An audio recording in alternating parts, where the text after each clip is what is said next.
Padre, en esta hora queremos adorarte, bendecirte, exaltarte, reconocer que tuyo es el reino, tuya es la gloria, tuyo es el poder, Dios, que eres ese ser que por sí solo existes y en todo eres autosuficiente, el único y sabio Dios, el único Dios verdadero, el santo, santo, santo, ante el cual Dios Todopoderoso, toda rodilla se va a doblar y toda lengua te va a confesar de que eres Dios.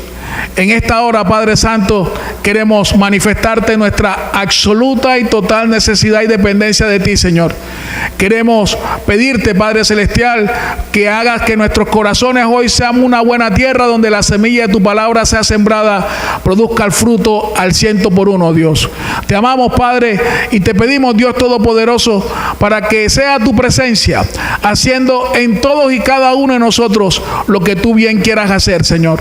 Por amor de ti mismo, Señor, por tu santidad te lo pedimos, Señor, porque fuimos creados para alabanza y gloria de tu gracia, Señor, y cada día con ese objetivo nos capacitas y nos equipas, Señor, para la obra del ministerio, Dios. Bendito seas, Padre, la alabanza para ti, la gloria para ti, en el nombre de Jesucristo, nuestro único y suficiente Señor y Salvador personal. Amén. Vayamos a Lucas 9.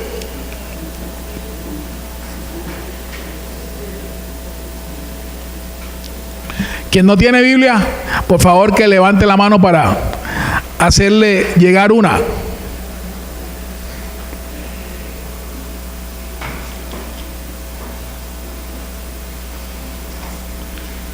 Vamos a estudiar del versículo 37 al 43, Lucas 9. Dice la palabra de Dios: al día siguiente, cuando descendieron del monte, una gran multitud les salió al encuentro. Y aquí un hombre de la multitud clamó diciendo: Maestro, te ruego que veas a mi hijo, pues es el único que tengo. Y sucede que un espíritu le toma y de repente da voces y le sacude con violencia y le hace echar espuma, y estropeándole a duras penas aparta de él. Y rogó a tus discípulos que le echaran fuera y no pudieron.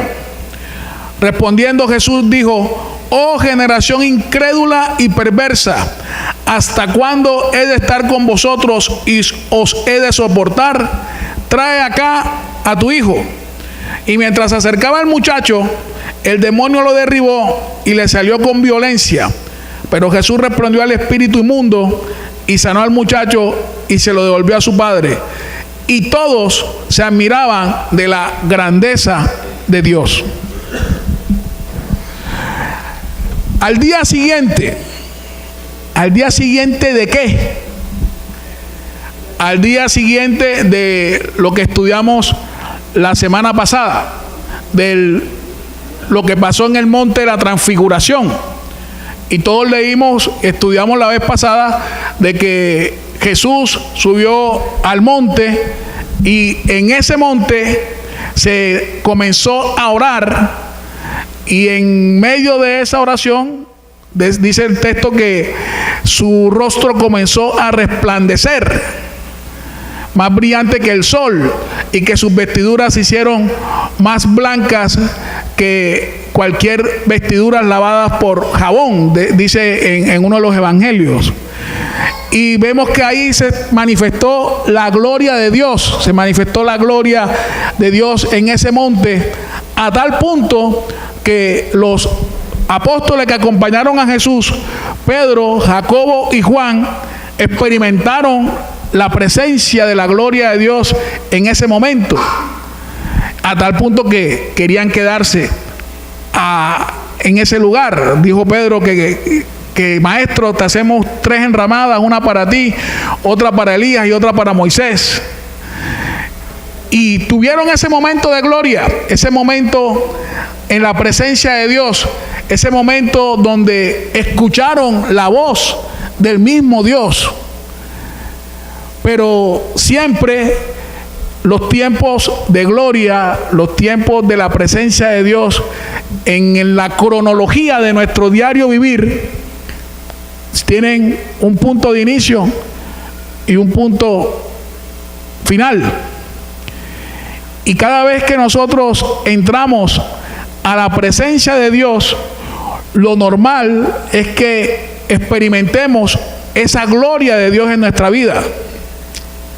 Cuando nosotros oramos, cuando el Señor nos lleva a ese monte alto, a estar en su presencia, a buscar su rostro, lo mínimo que debe pasar en ese lugar es que somos transformados. Porque muchas veces las circunstancias no son cambiadas, pero tú sí eres cambiado. Y ya no ves las circunstancias como las veías antes. La ves desde la perspectiva de Dios. Y por eso en Filipenses 4, 6 y 7, cuando nos invitan a la oración, nos dice la palabra de Dios que por nada estemos afanados o que por nada nos angustiemos, sino que todas nuestras peticiones deben ser conocidas delante de Dios con oración, ruego y acción de gracia. Como consecuencia de eso, el versículo 7 de Filipenses 4 dice: y la paz de Dios, que sobrepasa todo entendimiento, guardará vuestra mente y vuestros corazones en Cristo Jesús.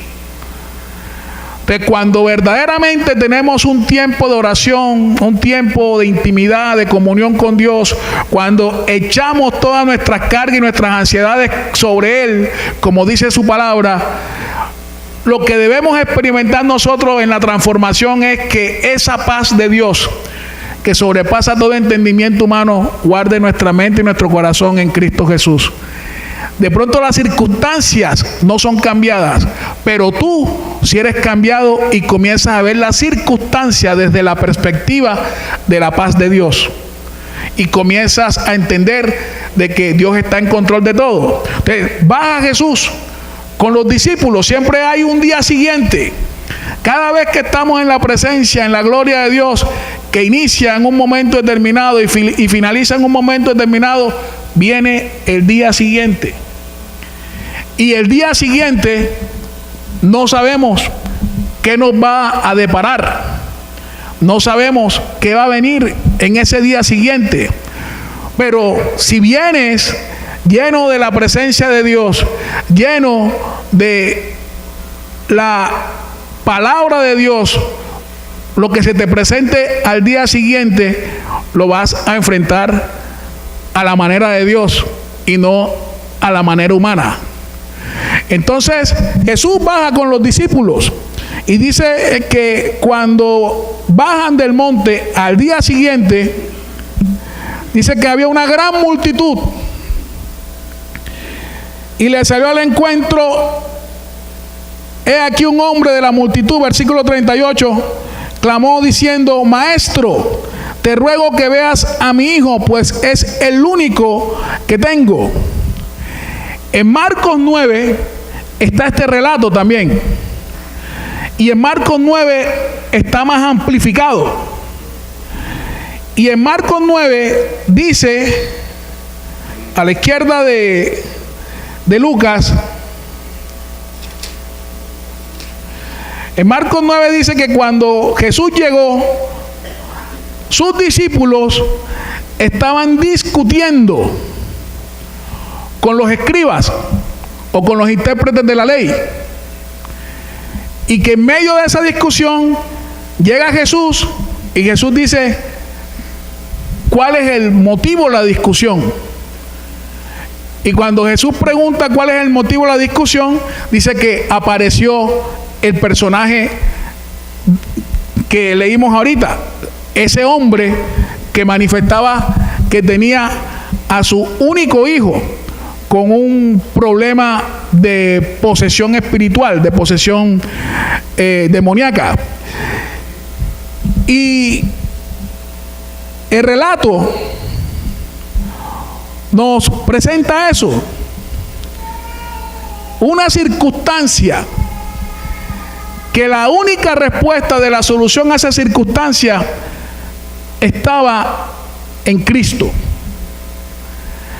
Hay problemas, situaciones que se nos pueden presentar al día siguiente, que la única respuesta, la única salida a ese problema, a esa situación, a esa adversidad, es Cristo. No lo es ni el gobierno, no lo es ni la medicina, no lo es ni la psicología, ni la psiquiatría, ni la sociología, ninguna ciencia humana.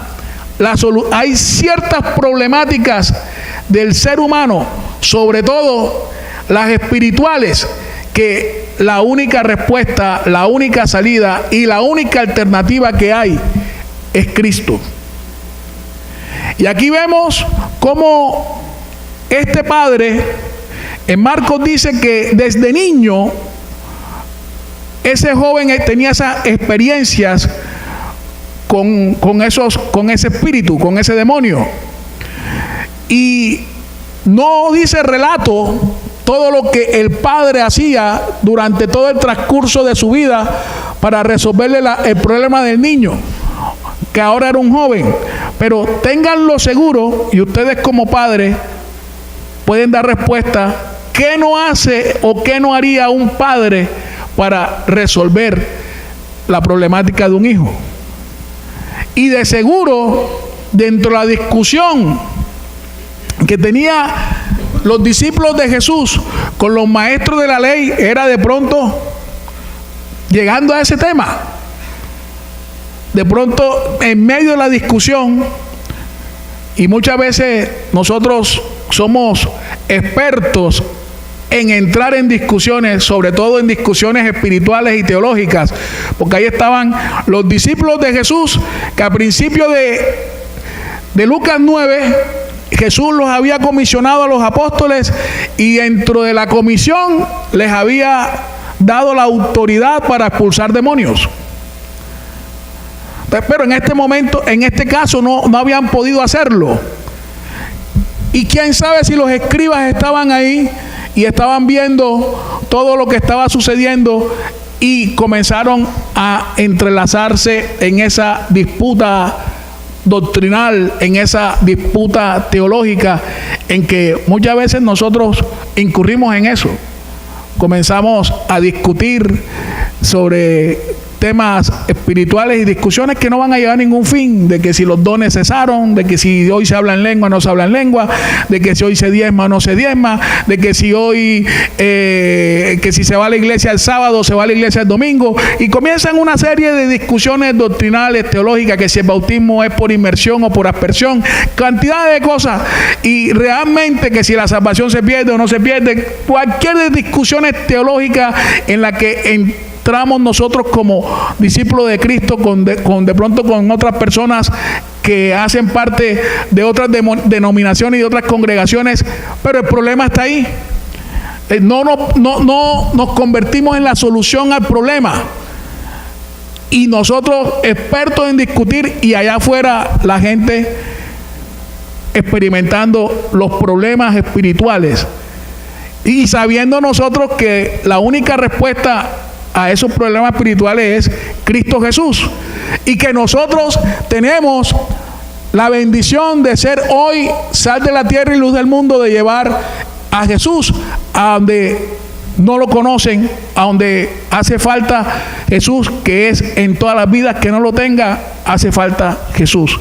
Pero muchas veces nos quedamos en el tema de las discusiones, en el tema de las controversias. Y en medio de esa controversia, ese padre desesperado, lógico, por la situación que estaba atravesando su hijo, y dice la palabra, su único hijo, y va a donde Jesús y dice que en Lucas 9,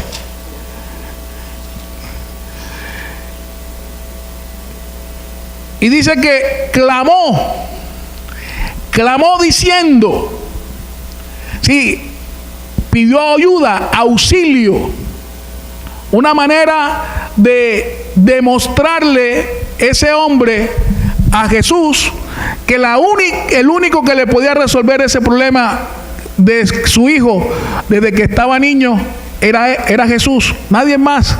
Y dice que le clamó, y no solamente le clamó,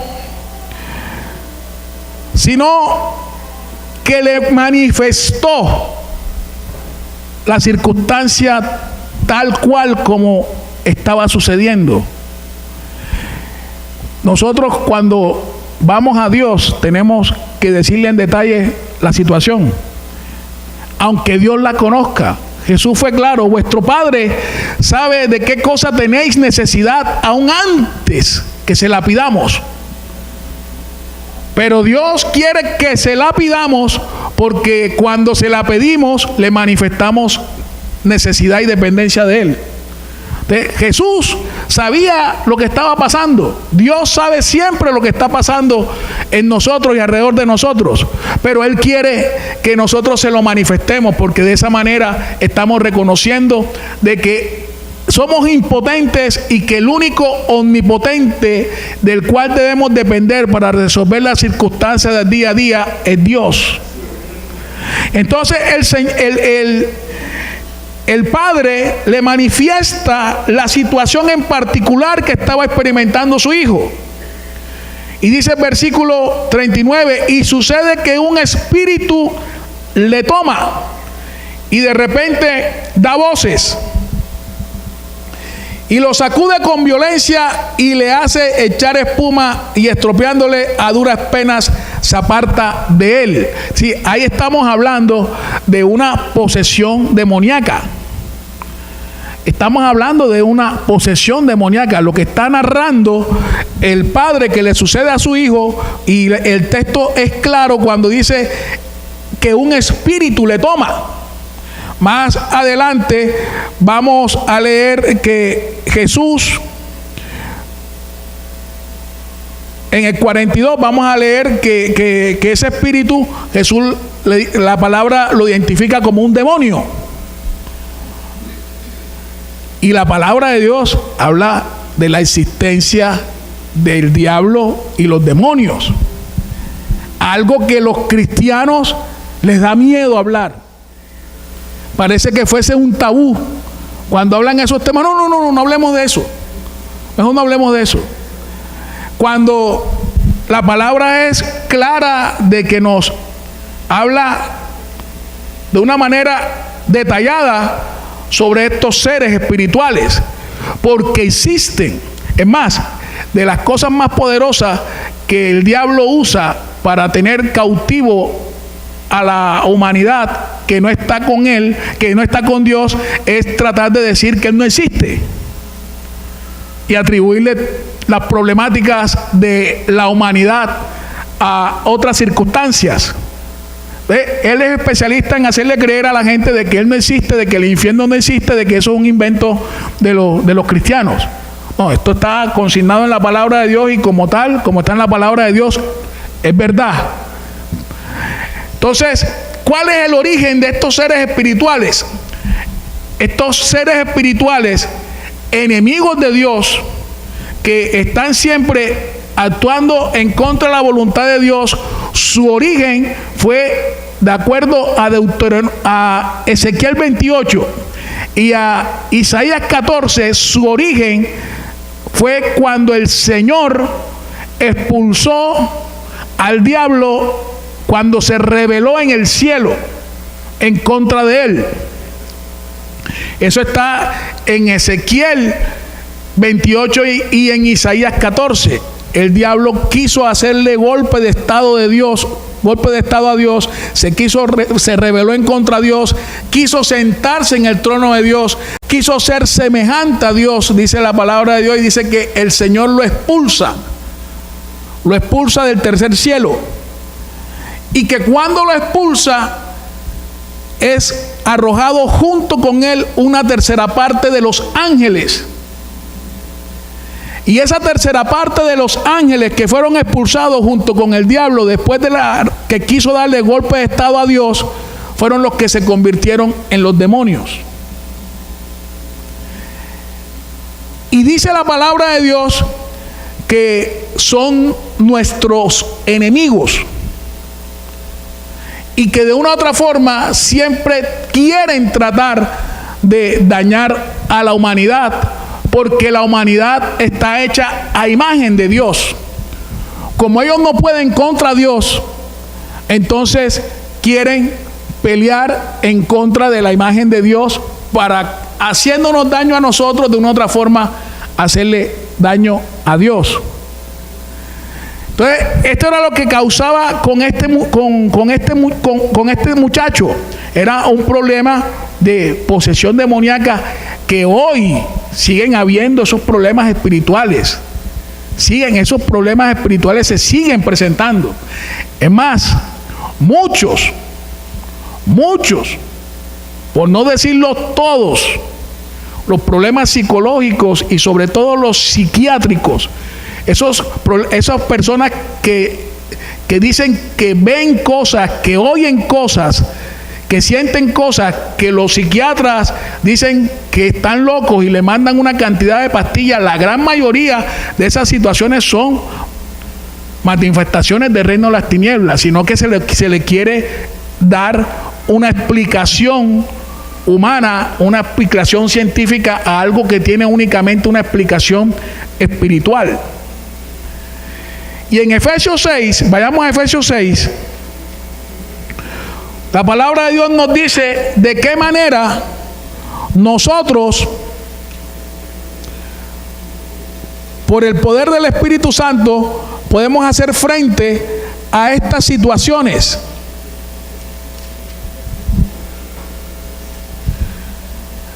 Efesios 6:10. Aquí se le está escribiendo a creyentes, a discípulos de Cristo, a la iglesia de Éfeso. Dice versículo 10: por lo demás, hermanos míos, fortaleceos en el Señor y en el poder de su fuerza. Hay una sola manera que nosotros nos podemos fortalecer: en Dios y en el poder de su fuerza. No hay otra manera que nosotros, como creyentes, como discípulos de Cristo, podamos encontrar fuerza y fortaleza para el día a día. Solamente en Dios. Más, hay una historia espectacular que está de cómo nosotros podemos experimentar, independientemente de las circunstancias, esa bendición de Dios en nuestras vidas. Y hay un relato bien tremendo en la vida de David, que dice que David estaba con su grupo, militar que tenía en esos momentos, los 400 valientes de David. Y dice que ellos estaban en una zona y que cuando llegaron al territorio donde estaban sus familiares, unos enemigos habían arrasado el lugar y habían secuestrado a las mujeres y a los niños. Y dice que todos lloraron amargamente, y todos lloraron y estaban tristes y frustrados por la situación, que inclusive el mismo David. Pero dice que su grupo de gente intentaron apedrear a David por lo que había pasado. Pero la palabra es clara cuando dice que David halló fortaleza en Dios. David, a pesar de la circunstancia de que los enemigos se habían llevado sus bienes y su familia, y que sus amigos, que en ese momento determinado era su ejército, lo querían apedrear, dice que David halló fuerza en Dios. Fue a la presencia de Dios y dice que consultó al sacerdote. El sacerdote que llegó consultó a David, y David fue, antes de actuar, le consultó a Dios y le preguntó: ¿será que puedo libertar a los cautivos? Y el Señor le dijo que sí, y así lo hizo. Pero en medio de las circunstancias, eso está en 1 Samuel, no me acuerdo ahorita mismo el capítulo, cuando David tuvo esa experiencia que se fortaleció en Dios, independientemente de la circunstancia por la que estaba pasando. Entonces, ahí vemos nosotros cómo el Señor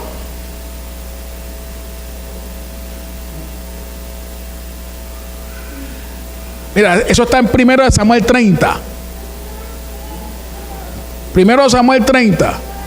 Cuando David y sus hombres vinieron a Siclac al tercer día, los de Amalec habían invadido el Neguet y Siclac, y habían asolado a Siclac y la habían prendido fuego, y se habían llevado cautiva a las mujeres y todo lo que estaban allí, desde el menor hasta el mayor, pero a nadie habían dado muerte, sino que se los habían llevado al seguir su camino. Vino pues David con los suyos a la ciudad, y aquí que estaba quemada, y sus mujeres y sus hijos e hijas habían sido llevados cautivos. Entonces David y la gente con quien él estaba alzaron su voz y lloraron hasta que le faltaron las fuerzas para llorar. Las dos mujeres de David, Aionán, jezreelita, y Abigail, la que fue mujer de Nabal en el Carmel, también eran cautivas. Y David se angustió mucho, porque el pueblo hablaba de apedrearlo, pues todo el pueblo estaba en amargura de alma, cada uno por sus hijos y por sus hijas. Mas David se fortaleció en Jehová su Dios. Y miren el problema, era doble problema estaba experimentando David. El problema real de lo que había pasado con su familia y con sus posesiones, y el problema de que sus amigos querían arremeter en contra de él. Y miren lo que dice el versículo 7. Después que David se fortaleció en el Señor y que humanamente, por la circunstancia negativa, lloró amargamente, de tristeza, de dolor. Nosotros los cristianos podemos llorar. Nosotros los cristianos, cuando nos pasa algo negativo, podemos llorar y podemos expresar esas emociones. El mismo Jesús lloró. Entonces, cuando pasa algo negativo, algo malo en tu vida, y las emociones te llevan a sentir tristeza, dolor y llanto, es normal, somos seres humanos. Eso no es que porque lloramos o manifestamos un momento de tristeza o de dolor, no estamos confiando en Dios. No, Dios permite eso y para demostrarnos a nosotros nuestra fragilidad, nuestra humanidad, y demostrando a nosotros nuestra dependencia de él. Entonces mire lo que dice el versículo 7. Y David consultó a Jehová diciendo: perseguiré a estos merodeadores, ¿le podrá alcanzar? Y él le dijo: síguelos, porque ciertamente los alcanzarás y de cierto librarás a los cautivos. Pero miren qué tremendo. Estaba el problema. El otro problema que tenía, estaba la circunstancia negativa que había pasado alrededor de David y su familia y sus posesiones, y la familia y las posesiones de su ejército. Ese era un problema. Estaba la crisis existencial de David por lo que estaba pasando. Lloró amargamente y estaba triste hasta que le faltaron las fuerzas. Estaba el otro problema de que sus amigos lo querían apedrear, haciéndolo responsable de lo que había pasado. Independientemente de eso, David lo que hizo fue que se fortaleció en Dios. No actuó conforme a las circunstancias, no actuó dejándose llevar por las emociones, sino que se fortaleció en Dios. Y después que se fortaleció en Dios, consultó a Dios: ¿qué hago? Mira cómo la palabra de Dios a nosotros nos instruye. Nunca actúes en tus emociones, independientemente de la circunstancia. Porque cuando actuamos en nuestras emociones, guiados por nuestro engañoso y perverso corazón, lo más seguro es que la vamos a embarrar. Entonces David se fortaleció en Dios y después consultó al Señor, y el Señor le dio guía de qué era lo que debía hacer. ¿Cuántas veces nosotros, cuando estamos en circunstancias similares, hacemos lo mismo? Pues vamos a Efesios 6. Entonces ya sabemos cómo nosotros, dónde está nuestra fuerza y nuestra fortaleza. En Dios. Y miren lo que dice: vestíos de toda la armadura de Dios para que podáis estar firmes contra las acechanzas del diablo. Sí, aquí nos está diciendo la palabra de Dios una verdad bíblica.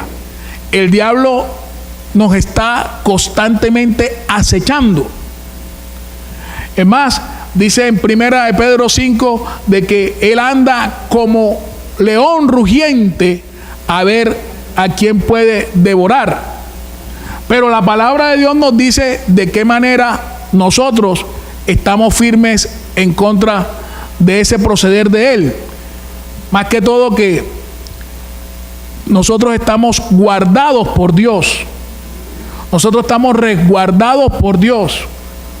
Y no hay nada que nos pueda suceder sin que Dios no lo autorice. Y es el caso de Job.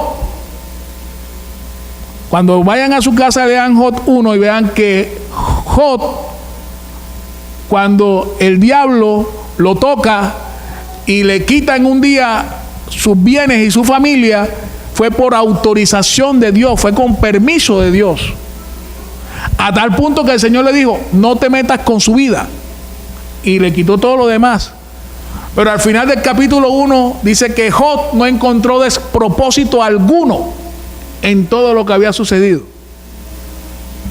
Señor, si permitiste algo, si tú permitiste todo esto, es porque tú tienes un propósito con esto. Y como lo estaba diciendo Santiago la vez pasada, la vez antes pasada, cuando Jesús le dijo a Pedro: Simón, Simón, Satanás te ha solicitado para zarandearte como trigo. Y dice: y yo he orado para que tu fe no falte, y una vez vuelto restablezcas a tus hermanos. Sí, el Señor le dio permiso.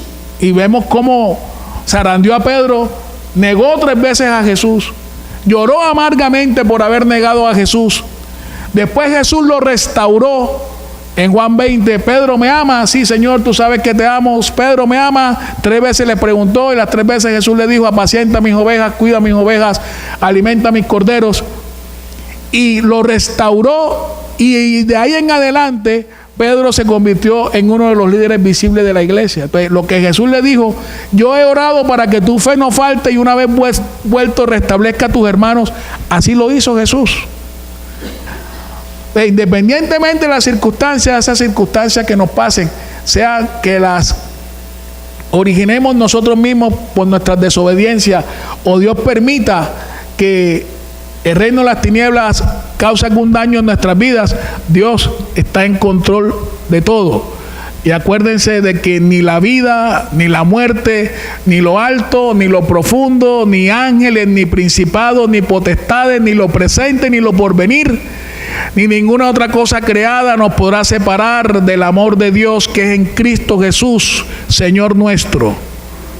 Ninguna otra cosa creada, ni nosotros mismos nos podemos separar de Dios. Qué garantía tan tremenda. Vestido de toda la armadura de Dios. La armadura era aquí lo ejemplifica como se vestían los soldados romanos. Ahí en las películas, faltó de pronto traer una imagen de cómo se vestían los soldados romanos, pero en las películas que vemos de esa época, vemos cómo de una otra forma, cómo se componía la vestidura de ellos.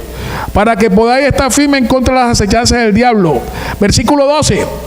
Porque no tenemos lucha contra sangre y carne.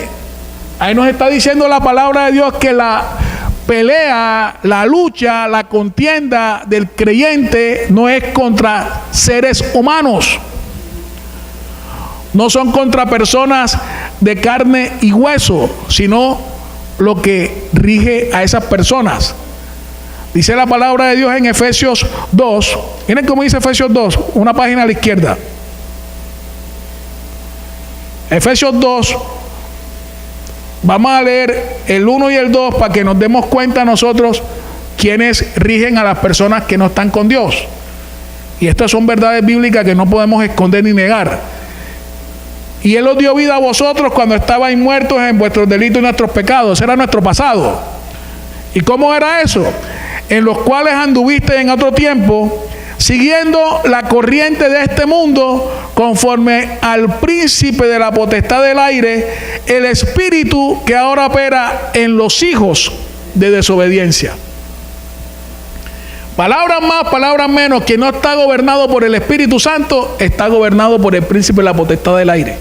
Eso es lo que la palabra de Dios nos dice. Hay dos grupos de personas en el mundo: los que estamos guiados por el Espíritu Santo y los que están guiados por el príncipe de la potestad del aire. Miren lo que dice el versículo 3: entre los cuales también todos nosotros vivimos en otro tiempo, en los deseos de nuestra carne, haciendo la voluntad de la carne y de los pensamientos, y éramos por naturaleza hijos de ira, lo mismo que los demás. Hay dos grupos de personas en el mundo: los que son de Dios, guiados por el Espíritu Santo de Dios, y los que no son de Dios y están guiados, dominados por el príncipe de la potestad del aire, y que hacen todo lo que su carne y sus pensamientos le dicta hacer. Entonces, la lucha no es contra las personas de carne y hueso. Y aquí el Espíritu Santo nos describe el rango en que está subdividido el reino de las tinieblas. Y dice, sino contra principados, contra potestades, contra los gobernadores de las tinieblas de este siglo, contra las huestes espirituales de maldad en las regiones celestes. Ahí el Espíritu Santo nos describe cómo está subdividido el reino de las tinieblas. Que en Colosenses 2, a la derecha, miren lo que dice Colosenses 2. Colosenses 2, 14 y 15. Se está refiriendo a Cristo. Dice que Cristo, anulando el acta de los decretos que había contra nosotros, que nos era contraria, quitándola del medio y clavándola en la cruz, y despojando a los principados y a las potestades, los exhibió públicamente, triunfando sobre ellos en la cruz. Cuando Cristo murió en la cruz, además del perdón y redención de nuestros pecados para nuestra salvación, dice la palabra de Dios que ahí derrotó a Satanás y al reino de las tinieblas. Otro beneficio de la cruz. Por eso que la cruz no puede ser el fracaso de Dios, todo lo contrario, la cruz fue la victoria de Dios. Más dice que Cristo, 1 Juan 3, se apareció para destruir las obras del diablo. Así que nosotros hoy estamos en esa bendición de estar en la presencia de Dios y en la protección de Dios. Versículo 13 de Efesios 6. Regresemos a Efesios 6. Aquí nos describe cómo se compone esa armadura. Por tanto, tomad toda la armadura de Dios para que podáis resistir en el día malo, y habiendo acabado todo, estar firmes. Estad pues firmes, ceñidos vuestros lomos con la verdad, vestidos con la coraza de justicia, calzados los pies con el apresto del evangelio de la paz. Sobre todo, tomad el escudo de la fe, con que podéis apagar todos los dardos de fuego del maligno. Tomar el yelmo de la salvación y la espada del Espíritu, que es la palabra de Dios. Orando en todo tiempo con toda oración y súplica en el Espíritu, y velando en ello con perseverancia y súplica por todos los santos. Si nosotros vemos la armadura de Dios, como la describe la palabra de Dios, es Cristo. Está firme ceñido vuestros lomos con la verdad. Jesús dijo: yo soy el camino, la verdad y la vida. Vestidos con la coraza de la justicia. La justicia de Dios es Cristo. Eso está en Romanos 3, que la justicia de Dios es Cristo. calzado los pies con el apresto del evangelio de la paz, anunciar el mensaje de Cristo.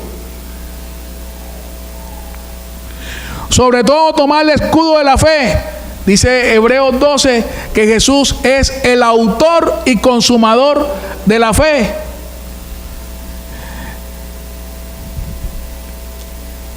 Y tomar el yelmo de la salvación.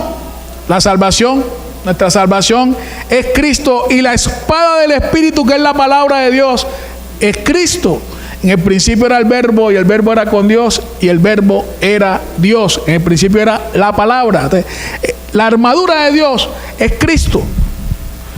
Pero miren que hay dos elementos de la armadura de Dios que son ofensivos, que es el anunciar la palabra, el evangelio. Eso requiere un acto de nosotros, que anunciemos el evangelio. Y dice que la espada del Espíritu, que es la palabra de Dios, que es otro elemento ofensivo, la palabra. ¿Y cómo se utiliza la palabra? Cristo mismo nos enseñó en la tentación. Cuando el diablo lo tentó, ¿cómo respondía Cristo? Escrito está. Si eres el Hijo de Dios, dile a estas piedras que se conviertan en pan. Y Jesús tenía hambre. Dice la palabra que después de 40 días de ayuno tuvo necesidad, tenía hambre, quería comer. Pero independientemente de la necesidad, Jesús no cayó ante la tentación, sino que respondió con la palabra de Dios. Escrito está. No solamente de pan vivirá el hombre, sino de toda palabra que sale de la boca de Dios. Después el diablo le relató parte del Salmo 91. Tírate, porque a sus ángeles mandará sobre ti y no permitirá que tu pie tropiece en piedra. El diablo conoce un poco la palabra de Dios. No la tiene revelada, pero sí conoce. Pero ¿qué dijo Jesús? Pero también está escrito: no tentarás al Señor tu Dios. Sí, la respuesta ante las circunstancias que vengan, esos pensamientos negativos, porque el diablo no puede hacer posesión de los creyentes. Nosotros somos ya templo del Espíritu Santo, y como templo del Espíritu Santo, el diablo no puede poseernos, porque es imposible que el reino de la luz cohabite con el reino de las tinieblas. Entonces, si ya somos templo del Espíritu Santo de Dios, solamente en nosotros nos va a regir y a gobernar el Espíritu Santo. Pero no estamos exentos que en las acechanzas del enemigo a nosotros nos vengan pensamientos contrarios a la palabra de Dios y de lo que somos en Dios y de lo que Dios es por nosotros. Entonces, ¿cómo revertimos nosotros eso? Con la misma palabra de Dios. Entonces, esos dardos de fuego que vienen a la mente, por eso tenemos el yelmo de la salvación, que es un casco. Con la misma palabra de Dios revertimos todo aquello negativo y malo que venga a nosotros, que no venga de parte de Dios. Entonces, ahí nos dice la palabra de Dios. Pues vamos a Lucas 9, de cómo nosotros tenemos la posibilidad de tener esa armadura de Dios y cómo hacer uso de la misma. Ya habíamos hablado el origen de los espíritus, de lo que el espíritu le hacía cuando tenía poseído al muchacho. De repente da voces y le sacude con violencia y le hace echar espumas, estropeándole a duras penas aparta de él. Aquí está diciendo que lo que experimentaba el muchacho era consecuencia de la posesión espiritual. No era una enfermedad. Pareciera que era una manifestación de una enfermedad cuando la persona tiene epilepsia. No, pero no, la palabra es clara que Jesús sanaba a los lunáticos, sanaba a los enfermos, sanaba a los endemoniados. Cuando el Espíritu Santo dice que por causa de una enfermedad tenía una manifestación, es claro en aclararlo. Entonces, aquí nos está diciendo que lo que experimentaba este joven era causa de una posesión demoníaca. Versículo 40. Y rogué a tus discípulos que lo echase fuera y no pudieron. ¿Por qué no pudieron? Porque a pesar de que al principio de Lucas 9 ellos tenían la potestad para echar fuera espíritus inmundos o espíritus malignos, eso no dependía de ellos. Eso dependía de la soberanía y de la voluntad de Dios. ¿Y cómo el Señor nos enseña esto? El que venía de la presencia de Dios, que era Jesús, después de estar en ese momento de gloria, allá en la presencia de Dios, venía lleno de la presencia de Dios para hacer la obra de Dios. Y nosotros, para hacer la obra de Dios, tenemos que estar en la presencia de Dios. La obra de Dios no se hace automáticamente. Tiene un proceso de búsqueda de la presencia de Dios. Tiene un proceso en que le tenemos que gastar tiempo a la búsqueda de Dios a través de la oración, a través del estudio de la palabra, a través del ayuno, a través de la adoración. De esa manera estamos llenos de la presencia de Dios, y llenos de la presencia de Dios tenemos la capacidad y la autoridad de parte de Dios para llevar a cabo su obra. Es un ejercicio del diario vivir, porque nosotros no sabemos lo que nos puede presentar al día siguiente. No sabemos lo que se nos puede presentar al día siguiente. El año pasado, en junio 12, mi mamá le dio un infarto. Cuando le da un infarto a las 4 de la tarde, un lunes, y le repite otro infarto en la madrugada a las 1 de la mañana. Y los médicos dijeron que no había nada que hacer, que esperáramos nosotros que estuviéramos preparados, que al día siguiente lo más seguro que ella se muriera. Cuando yo entré al hospital en la tarde, cuando ella estaba en la crisis, yo entré al hospital y la vi y comencé a experimentar la paz de Dios que sobrepasa todo entendimiento, que guardaba mi mente y mi corazón en Cristo Jesús. Y yo salgo y le digo a mis hermanos, yo no sé qué va a pasar. De pronto el Señor se la va a llevar, o de pronto el Señor la va a sanar. Pero ya yo tengo la paz de Dios, y la verdad es que ya no tengo más nada que hacer aquí. Y me fui. Tuve mi tiempo de duelo, oraba, lloraba, le daba gracias a Dios por lo que estaba pasando. Se me venían 2 versículos a la mente.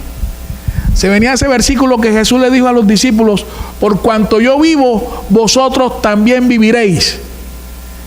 Se me venía ese versículo, y también se me venía ese versículo cuando decía que perece el justo, que delante de la aflicción es quitado el justo, el piadoso. Y bueno, Señor, independientemente de lo que sea tu voluntad, sea una cosa, sea otra cosa, tu voluntad siempre va a ser buena, agradable y perfecta.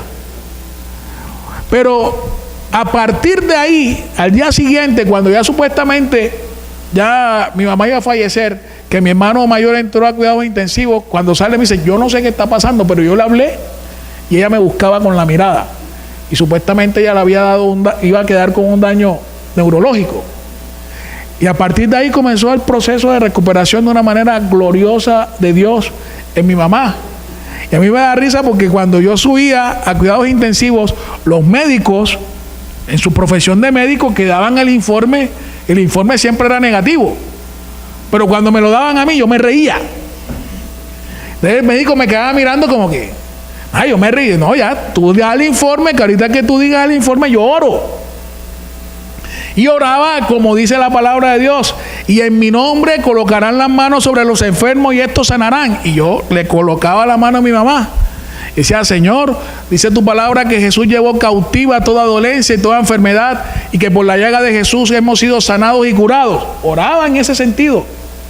Mi papá subía y también oraba en ese sentido. Mi hermano subía y también oraba en ese sentido. Y ahí está mi mamá, por la gracia de Dios y para la alabanza y gloria de su santo nombre.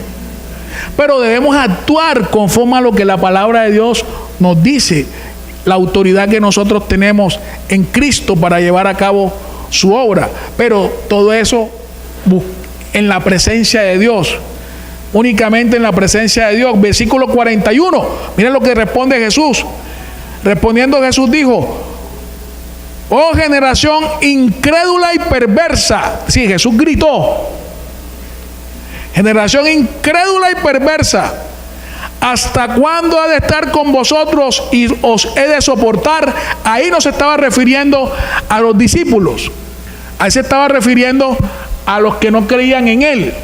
Ahí Jesús no se está refiriendo a nosotros, porque nosotros no hacemos parte de las personas que no tienen fe. Todo lo contrario, nosotros somos personas que tenemos la fe de Dios.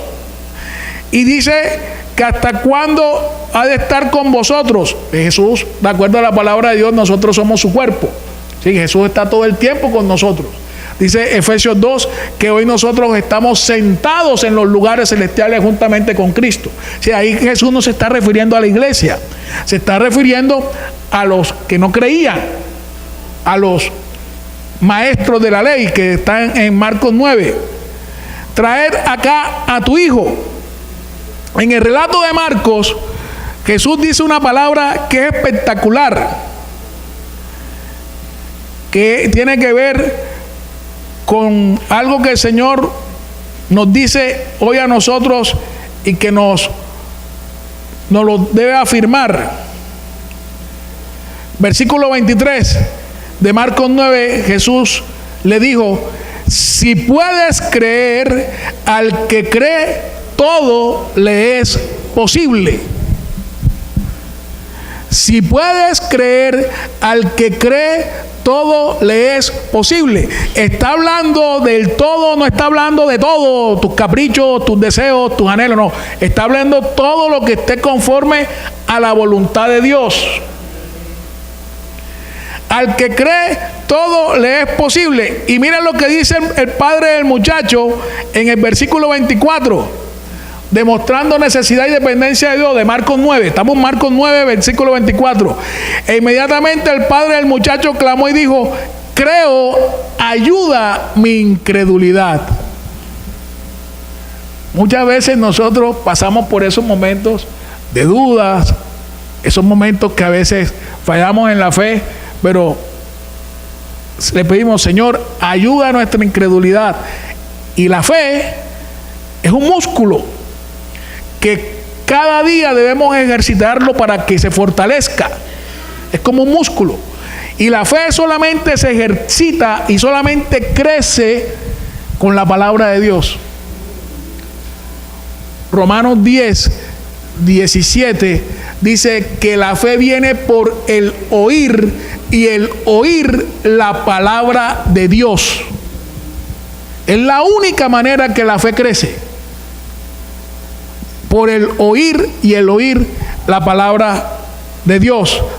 Si tú quieres que tu fe se fortalezca, si tú quieres que tu fe crezca, tienes que gastarle tiempo a la palabra de Dios, porque de esa manera conoces a Dios, y de esa manera tu confianza en Dios se va acrecentando.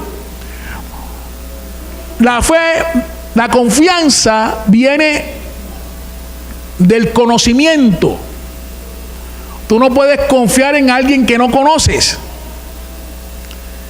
La única manera que Dios dejó establecido para que nosotros lo conozcamos es a través de su palabra.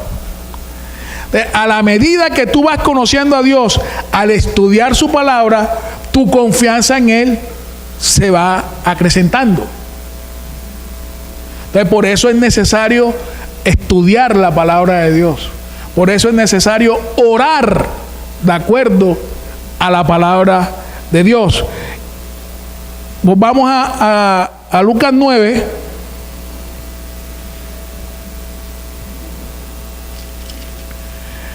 Ya para terminar, miren lo que sucede. trae acá a tu hijo. 41. Y mientras se acercaba el muchacho, el demonio lo derribó y le sacudió con violencia. Pero Jesús reprendió al espíritu inmundo y sanó al muchacho y se lo devolvió a su padre. Hoy nosotros somos la respuesta de las necesidades espirituales de la humanidad. Jesús en Marcos 16, cuando comisionó a los discípulos, les dijo: id y predicad este evangelio a toda criatura, para que el que crea y se bautice sea de salvación y el que no crea sea de condenación. Y nos da esta promesa: y estas señales acompañarán a los que creen. En mi nombre expulsarán demonios. En mi nombre hablarán nuevas lenguas. Aunque bebieran cosa mortífera, no les hará daño. Hollarán serpiente con sus manos y sobre los enfermos colocarán las manos y sanarán. Eso está en Marcos 16:15. Y nosotros hoy podemos ser testigos de que esa palabra de Dios está vigente y es eterna. ¿Cuántos de los que estamos aquí hemos tenido esa experiencia de que hemos orado por un enfermo, como dice la palabra de Dios, y ha sanado? ¿Cuántos de los que están aquí, cuando de pronto se le dice que a una persona, no, que en tal lado se está manifestando un espíritu inmundo, vamos hasta allá a hacerle frente a la situación? Porque es que muchas veces el cristiano, cuando oye de eso, lo que hace es salir corriendo. No, para allá no voy. No, tenemos la autoridad y el poder de parte de Dios para hacerlo. A mí una vez me pasó una experiencia con un amigo que vivía en mi edificio, que estaba haciendo actos de brujería y comenzó a manifestársele un demonio en el apartamento. Pero me da risa que él trabajaba con un supuesto brujo. Y cuando el demonio se manifestó en el apartamento, el supuesto brujo salió corriendo. ¿Y sabes qué dijo el brujo? ¿Sabes qué dijo el brujo? Pero no, es verdad. El brujo dijo: esto es para cristianos. Y salió corriendo. Y yo estoy abajo, yo veo que el tipo sale y después llega otro amigo y me pregunta: oye, Alfo, ¿tú crees en las cuestiones demoníacas? Y claro, eso está en la Biblia y tal. No, ven, que allá arriba y tal. Y subimos y efectivamente había una manifestación demoníaca en el apartamento. A tal punto que yo le decía al amigo mío: lee el Salmo 91 en primera persona. Y él comenzaba a leerlo y decía: el que habita al abrigo de... No le salía la voz. No le salía la voz.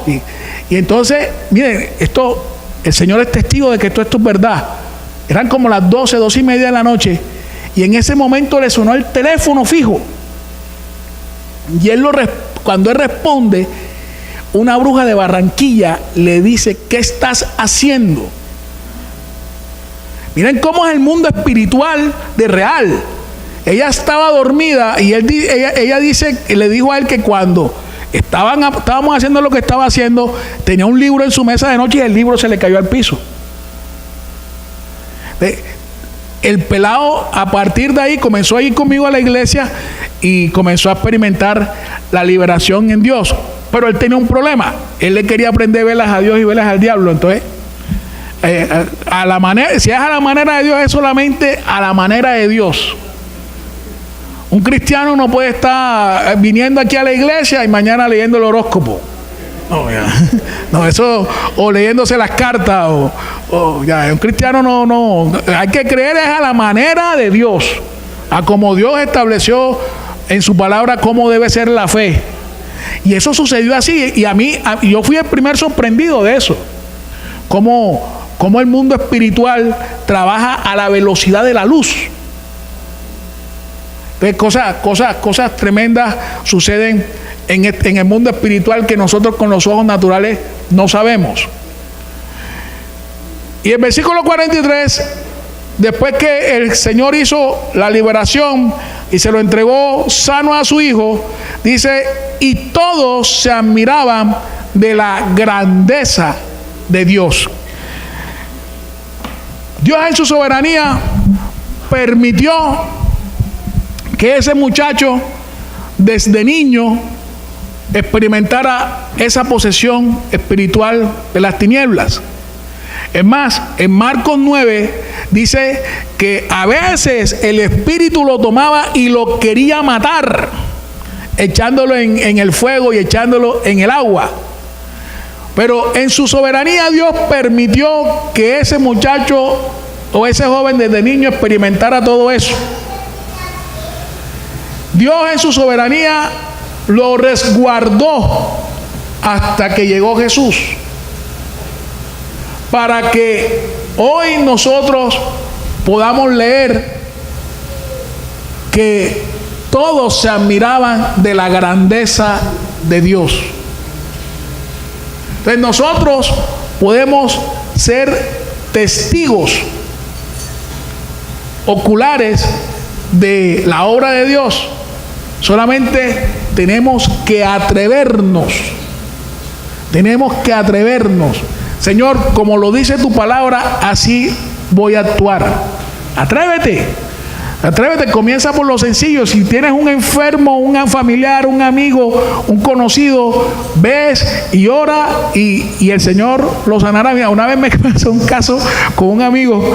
Veníamos de una vigilia en la iglesia y teníamos dos amigos que vivían allá en la 10ª, y en esa casa había un altar, había un señor enfermo y había un altar de San Gregorio Hernández, que eso no es ningún santo, eso es un acto de idolatría, de brujería del reino de las tinieblas.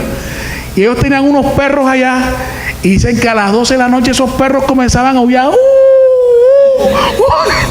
Y ellos no se atrevían a ir hasta allá. Y que vamos a esperar que vengan los cristianos.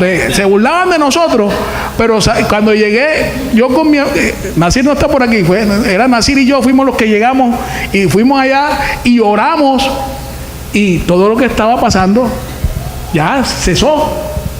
Pero ellos asustados porque los perros a las 12 de la noche comenzaban a aullar. Y eran unos Rottweilers. Esos perros aullaban bien duro. Pero pero tenemos que atrevernos conforme a lo que dice la palabra de Dios. La palabra de Dios es clara cuando dice que uno de nosotros correteará 1000 y dos de nosotros a 10,000. Y que si Dios es por nosotros, ¿quién en contra de nosotros? Entonces, vamos a orar. Padre, en esta hora te bendecimos, te exaltamos, Señor, porque tú te antecedes a los tiempos, Señor. Tú eres ese Dios eterno que en tu eternidad conoces en detalle el día a día de nosotros, Señor. Es más, dice tu palabra que no nos debemos afanar por el día de mañana, Señor, sino que cada día se le baste su propio mal, Señor. Sino que nos invitas a que busquemos cada día el reino de Dios y su justicia, para que todas las cosas que nos hagan falta, Señor, tú las añades, Señor. Padre, no sabemos qué va a ser del día de mañana, Señor, pero te pedimos, Dios Todopoderoso, para que nos impulses a estar en la plenitud de tu presencia, Señor, para que te amemos, como dice tu palabra, con toda nuestra fuerza, nuestra alma, nuestra mente y nuestro corazón. E independientemente de todas las circunstancias, oh Padre Celestial, nosotros mañana podamos ser, así como lo hemos hecho hasta hoy, esos verdaderos adoradores tuyos, en espíritu y en verdad, que tú buscas que te adoren, Señor. Como dice tu palabra, que en todo tiempo debo alabarte, Señor, que nuestra alabanza a ti debe estar de continuo en nuestra boca, Señor. Que por todo y en todo, Padre Celestial, debemos ser agradecidos contigo, porque esa es la voluntad tuya para con nosotros en Cristo Jesús, Señor. Te amamos, Padre, te bendecimos, te exaltamos, te damos gracias por esa salvación tan grande que nos diste en Cristo Jesús, Señor. Te pedimos, Padre Santo, para que nos confirmes y nos reafirmes en esa salvación. Te pedimos, Espíritu Santo, que sigas dándole testimonio a nuestro espíritu de que somos hijos de Dios, y si hijos, dice tu palabra, que también somos herederos y coherederos de Dios, y coherederos juntamente con Cristo. Si es que juntamente con Cristo también padecemos, para que juntamente con Cristo también seamos glorificados, Dios. Bendito seas, Padre, por este día. Te pedimos, Padre Santo, para que seas tú bendiciendo esta semana, Señor. Que esta semana, Dios Todopoderoso, nosotros podamos vivir confiados en ti, Señor. Que nuestra seguridad única y exclusivamente esté en ti, Señor. Y que nuestras vidas estén edificadas sobre la roca, Señor. Que aunque vengan ríos y corrientes de agua y peguen con ímpetu y con fuerza en contra de la casa de nuestra vida, Señor, no le pase nada, porque está edificada sobre la roca de tu palabra, que no es otra cosa que Cristo Jesús, nuestro Señor y Salvador personal, Dios. Te amamos, Padre, te bendecimos, te reiteramos nuevamente absoluta y total necesidad y dependencia de ti. La alabanza para ti, Señor, los aplausos para ti, los reconocimientos únicos y exclusivamente para ti, por los siglos de los siglos, en el nombre de Jesús, nuestro único, suficiente Señor y Salvador personal. Amén.